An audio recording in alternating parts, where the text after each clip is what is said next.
galatoomi qeerroo abdii sabaa nama dhugaa walelo rabbii torka qaba somni numa kuta dhugaa bakka qaba waraana abdatee jiwaanaa jabaa kunoo qabsoon teetuu xiqqeessee adaba wareegama kafalus baga agarsiifne nu eenyummaa teenya bu'aa qabsoo teenyaa gurrumaan dhageenya qeerroodha humni lafee duwidaa oromiyaa teenya nu qeerroon oromoo eenyufuu fakkeenya takkaa sodaan namaan seenne qalbii teenya akkana yaa qeerrooni beeyta wallaahi waqartuu finiintuu diina afaan kaahii hayyoonni dhaa jiru sunuma bahagaahi if duuban deebinu qabsoo galmaan gahe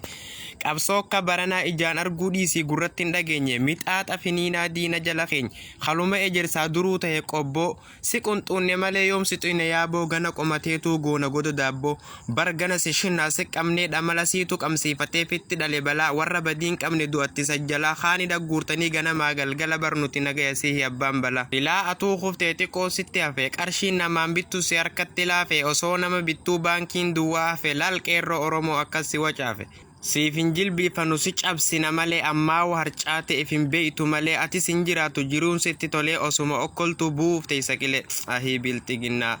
silaa nuti kam jenneeni firani beeytanii jarri kun nuunna huuqaanidhatti guuree qaanurraa ajjeese dubartii gudeedee ulfa garaa yaase abbootii qabeenyaa qullatti hambisee kadaa'ima humaan beene lubbuu baase warra sabaaf dhiigu aangoon ala yaase naasuu takka dhabee dhiiga nu lolaase ibiddatti yaanu jiruu nu facaase erga nu gabroomse namuu taraa ofii finyoo nutti hidhii harfeete nu oofi duunee hin dabarree jireenyatti hin jirru harka sikkennin hanga umriin turre akka jennu feeta nuti sanyiteeti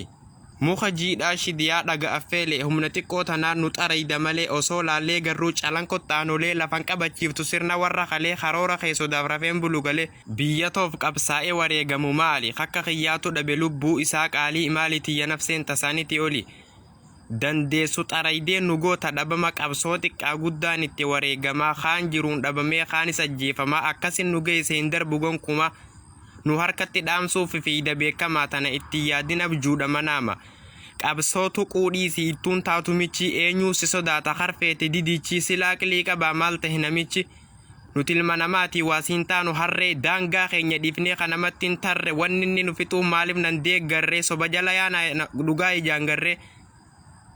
hara amantiitiif kutaanii walitti isin buusettus ish firraanaatu jaan sareen qismidaal qajeelti nuti ijoollee miti turte if baranne akka duraan caalaa amma wal jaalannee nuti yoom duraanuu walitti mufanne soba kee ajaawaa si jalatti hubanne nuttin seentu ganaa qaawa fitti banne ganaa itti yaadin oromoo gowwoomaa hawaan kana yaadu qaraa miti doomaa gaafumaa fi eegee irraa hafe humaa horii wajji dheedi horiin si firooma lakka gadhawaniin jabaata mismaarri kutaa fi amantiin ati ooftu dharri walitti nun buusu taree jira barri saboo siniin galtuu kun maal tahe jarri wanni isin haasoytan inuu gari waan gaariidha tahe isinni haasoytan nu itti faa'ide tokkummaan jabaatee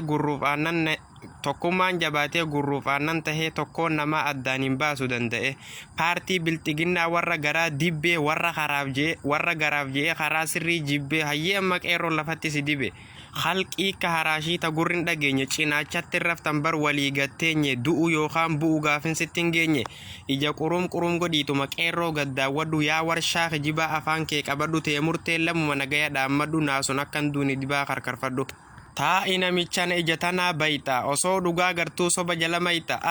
silaasitti dhiyaadhe harka ija si kaa'e anaaf kakka kiyyaa garaan qabbanaahe khasaaraatti jirtii qabsoo itti fufnaa nafxanyaa abbaa irree abshirama boo